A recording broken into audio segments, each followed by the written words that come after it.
Live from downtown Detroit, home of WDIV and Click on Detroit, Local 4 News at 11 starts now.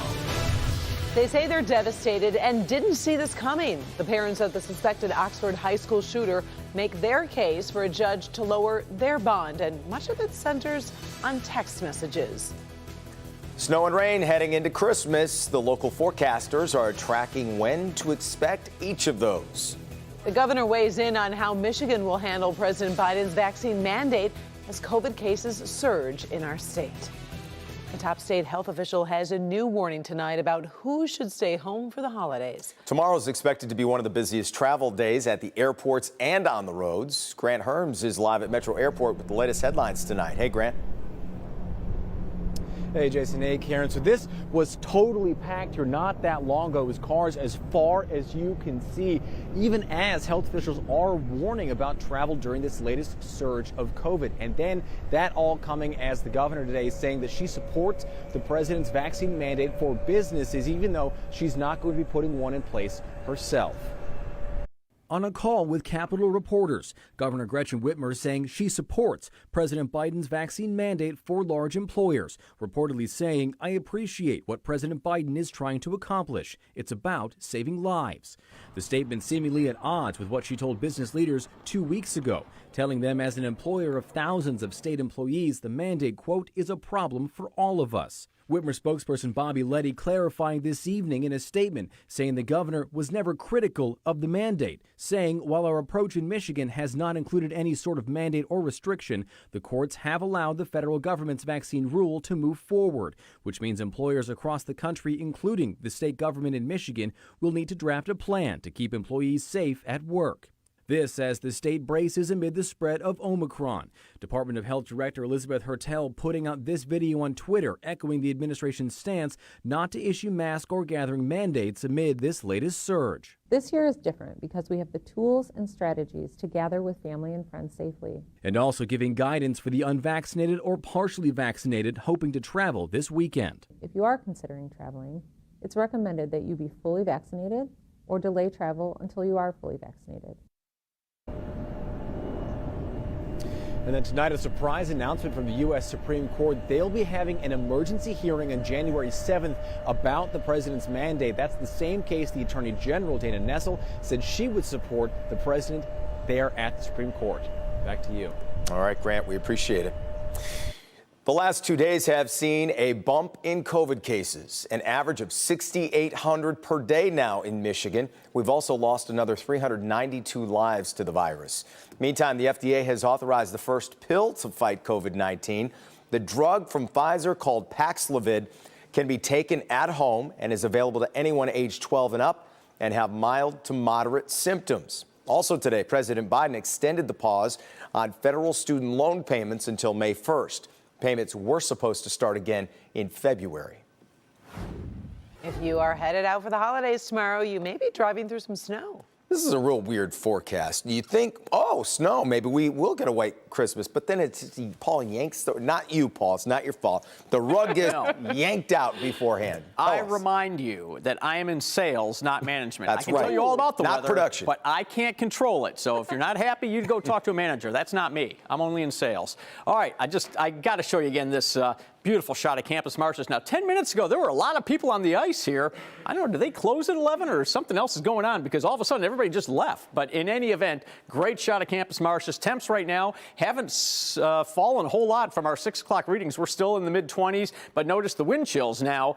Really not going on much there because the wind, as expected, has lightened up during the overnight hours. Now, tomorrow, we're going to start the day dry, and then we're going to see a band of snow kind of rotate from southwest to northeast across the area tomorrow. A much better high tomorrow than today, 37 degrees. So coming up in a few minutes, we're going to talk about the exact placement and timing of that snow, who's going to get how much, and then we'll talk about Christmas. All that in just a few.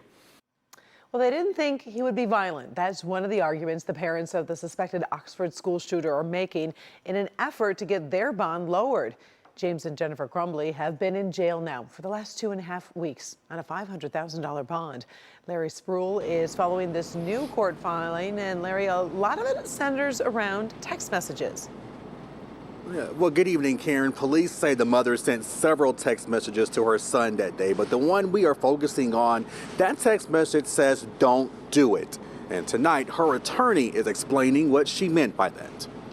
Defense attorney Shannon Smith says her clients, James and Jennifer Crumbley, did not anticipate or know their 15-year-old son, Ethan Crumbley, would commit violence, and they're devastated like many others throughout the Oxford community. The Crumbleys are charged with involuntary manslaughter and have been behind bars since their arrest at this Detroit art studio on December 4th. They're accused of providing access of a gun to their son and not pulling him out of school when they were warned about his writings before the shooting on November 30th. Now, a judge issued them a $500,000 bond, but defense attorney Shannon Smith says their bond should be lower than that. WDIV's legal expert Neil Rockheim explains the process. And the judge is allowed to consider a variety of factors from the evidence in the case that the judge is aware of, from history. There's almost no limit on what the judge can consider in deciding whether to alter or modify her bond decision that she set at the arraignment. Detectives said Jennifer Crumbley sent her son a text message saying, "Don't do it," the day of the shooting. But her attorney says the mother was begging her son to not kill himself after the shooting at Oxford High once they realized the gun was missing from home. In a court filing, attorneys for the Crumbleys said, quote, the last thing they expected was that a school shooting would take place or that their son would be responsible. For that, Smith is asking the judge to lower their bond to $100,000 and that they would wear an electronic monitor if released from jail. And we did reach out to their attorney, but it was after hours, so we did not hear back just yet. Meanwhile, Oakland County Prosecutor Karen McDonald says she does not agree with the lower bond. We're live tonight. Larry Spruill, Local 4. And Larry, any word on when we may know when that judge would make a decision on this? Yeah, Karen, so we are expecting the judge to make a decision on that lower bond on January the 7th. All right, we'll be following it closely. Thank you, Larry. Meantime, the Oxford School District is currently planning to slowly reopen the high school. In a one-on-one interview with our Devin Skillion, Superintendent Tim Throne talked about why that decision is weighing on him. It would seem to me that one of the healthiest things would be, especially for the kids, to be back together, to be able to lean on each other. Absolutely. And they can't, for a variety of reasons, not the least of which is COVID right now. How do you look at trying to get everybody to a place where they can again connect in this human way that right now is so necessary? Good question. And I would just say not just the physical safety, but the emotional safety. Yeah. Both are paramount in order to get us back. Do you have an outlook for when you think that you can make that happen? Have you set a goal yet for when you want people back in place? I would say that it changes almost hourly. I'm hopeful that we will be able to have our high school students back before the end of January. You can watch Devin's complete story with Superintendent Tim Throne right now on the homepage of clickondetroit.com. Former president of the Detroit City Council, Charles Pugh, is out of prison. Pugh served 5 years for having sex with a teen boy he mentored. He pleaded guilty to criminal sexual conduct and was sentenced in 2016. He was granted parole in July before the criminal case. Pugh lost a civil court case when another teen sued him for the same behavior. The attorney for that teen is not happy tonight. Pugh is out at his earliest possible release date. He's still claiming to the parole board, I understand, that he didn't use his power to accomplish these ends. It's just wrong. Pugh is on probation for another 2 years. He will be on the sex offender registry for life and can't be near children under the age of 17. State prosecutors have lost an attempt to reinstate charges against the former president of Michigan State University in connection to the Larry Nassar case. Luana Simon was accused of lying to investigators about what she knew about the sexual assault complaints against Nassar. Last year, an Eaton County judge dismissed the case, saying there wasn't enough evidence to send her to trial. Now the Michigan Court of Appeals has upheld that decision. The judge criticized prosecutors, calling the investigation a sham and saying Simon was a scapegoat. The Attorney General's office may ask the state Supreme Court to take up the case.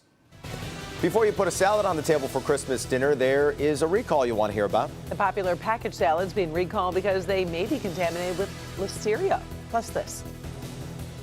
I heard screaming. When I heard somebody screaming, help, help, I'm like, oh, wow, man, we're going to have to try to get them out of there.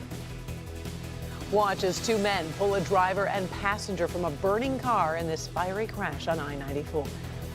And it was day 3 of jury deliberations, ending with no decision in the trial for Kim Potter, a police officer accused of killing Dante Wright. Why today was different from the first 2 days. Next.